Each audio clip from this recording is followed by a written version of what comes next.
Welcome back to Sanctuary with Alice, where I share yoga, meditations, and affirmations. Today we're doing a full body deep stretch practice, an all levels class, and we'll begin right here from Hero's Pose, sitting on our heels. Taking a few breaths here, deep inhale, deep exhale. We'll begin with wrist stretches. Since this is yoga during sunrise, stretching out those wrists before work will help get your hands relaxed and ready for the day. Make sure your fingers are flat on the mat, spread apart, and pointed towards your knees. Make sure your arms are straight. You can also change the position anytime. If you would like, have the fingers pointed towards one another. Okay? You could have them pointed out.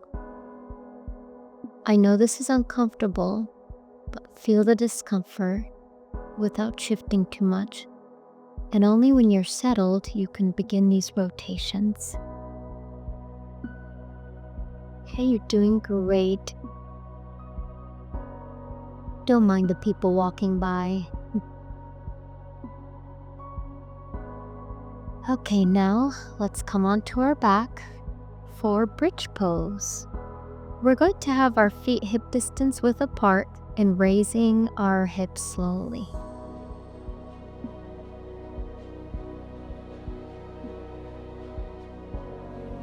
Make sure there's no pain in the lower back. Okay, you have a 90-degree angle with your legs. Breathe, make sure not to turn your head.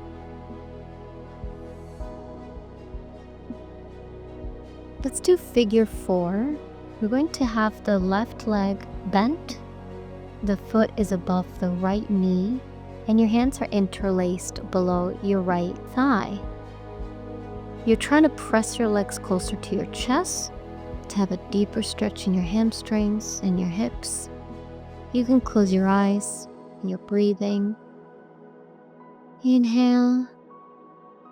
And on the exhale, pull your legs closer to your chest. You can switch sides, bring your right leg over your left, keeping that leg bent. Your hands are clasped below the left knee. Again, you're breathing here. Deep inhale and exhale. On the exhale, pull your legs closer to your chest.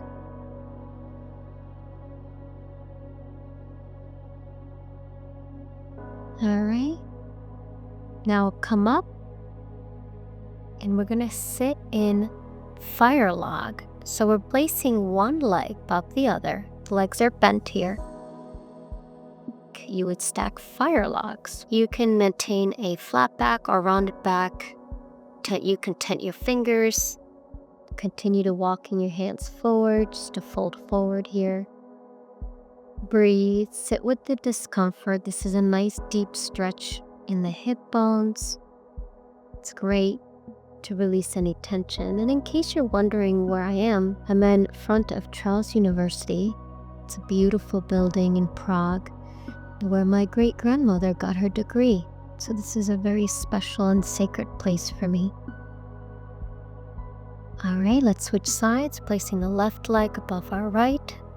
Make sure the foot is not directly on the knee, but a little bit below, a little bit above the knee, so it's resting on your thigh. And try to keep them staggered.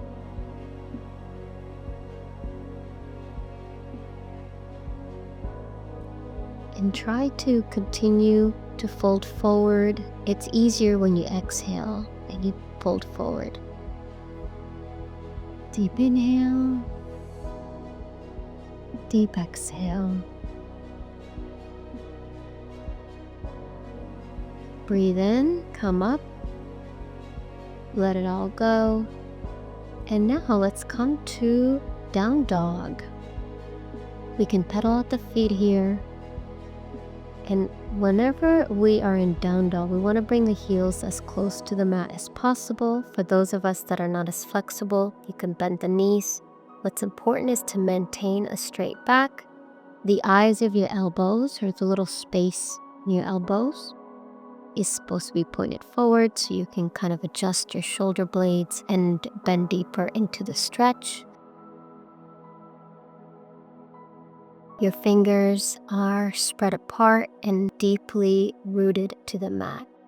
We're going to come to Dolphin Pose next, which is basically like down dog, but on our forearms. And we want to have the palms flat and parallel, or interlace the fingers with the pinkies tucked. So you can interlace your fingers here if it's easier. You want to engage the core. Exhale, curl toes and lift the knees.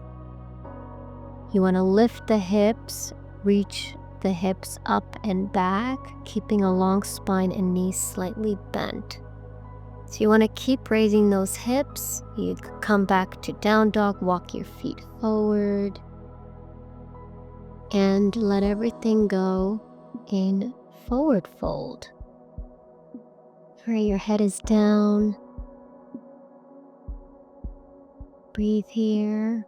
You can touch the mat. You can hold on to your shins. You can cross your elbows. Just release any tension in your neck. Okay, you could place your hands underneath your feet and press your toes into your wrists for an additional stretch. This is good for carpal tunnel. All right, let's come to chair pose. Here, make sure your hips are tucked in. You see the toes when you look down, so your knees shouldn't be too far out. If you don't see your toes, move your knees back. Okay? And on the exhale, continue to sink deeper into the pose as if you're about to sit in a chair.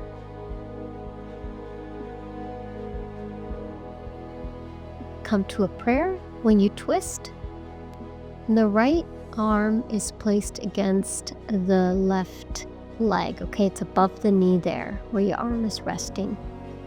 And try to maintain this pose from your core and torso. So continue twisting as you breathe here. Check your toes, making sure the knees are aligned. There shouldn't be one knee more forward than the other. You can open up your arms here for an additional stretch. By the way, my new store is up, so come check it out. I'll leave a link in the description. Come to center, fold forward, relax. Don't pay attention to people around you. Walk out the feet, pedal them out. All right, we're going to come to the other side.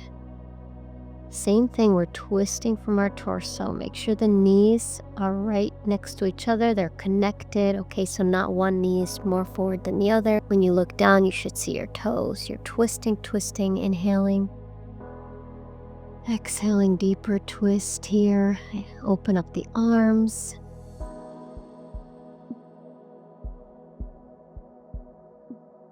Come back to center, fold forward, pedal out your feet, do what you need to do to shake those hips out. You can even do a quick down dog and pedal out the feet, or just come to child's pose. Make sure knees are wide, you're sitting on your heels, your arms are extended forward.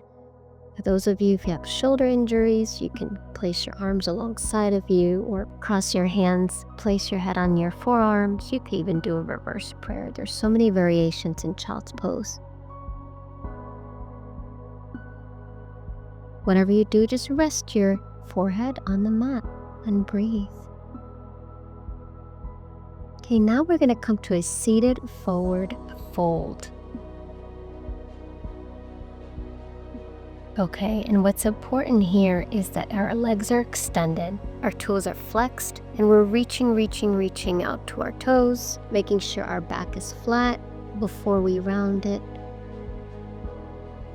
For those of us that can't reach our toes, you can hold on to your thighs or your shins. That's fine. Just make sure your legs are straight.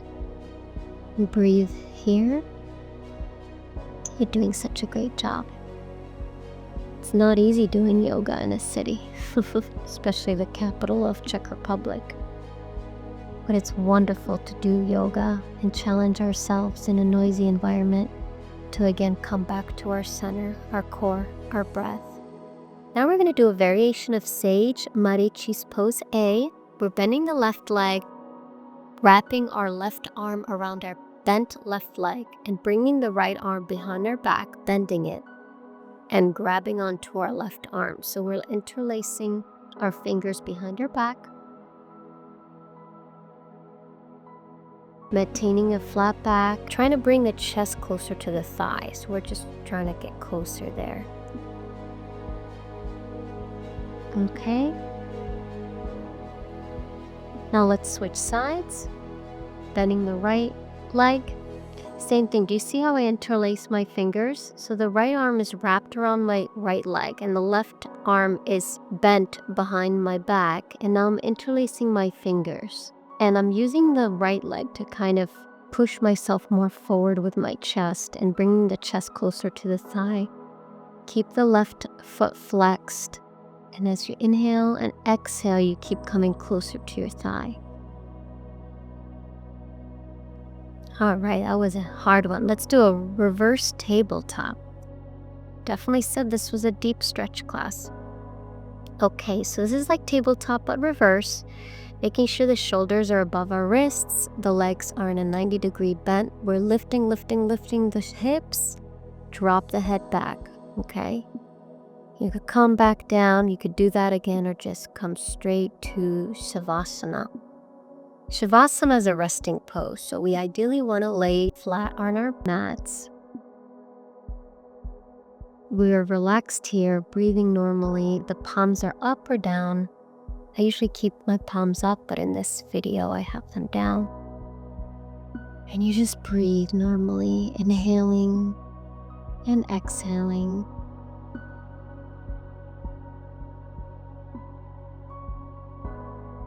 Usually do that for about 1 minute to 3 minutes at the end of your practice.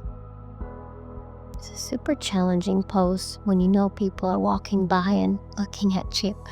And it's another reason why we practice yoga, to challenge ourselves that in any environment we can lie on our mat, rested, energized, and maintaining our inner peace and balance,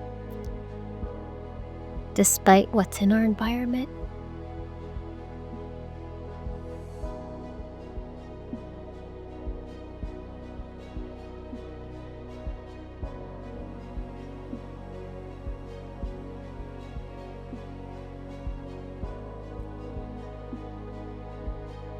All right, let's come to one side. I'm going to come to a seated prayer, sitting cross-legged, our hands in prayer, taking our final breaths here,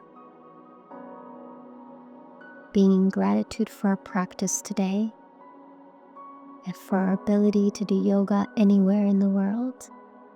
Thank you for joining me today. Please subscribe to my channel, and I will see you next week. Thank you. Namaste.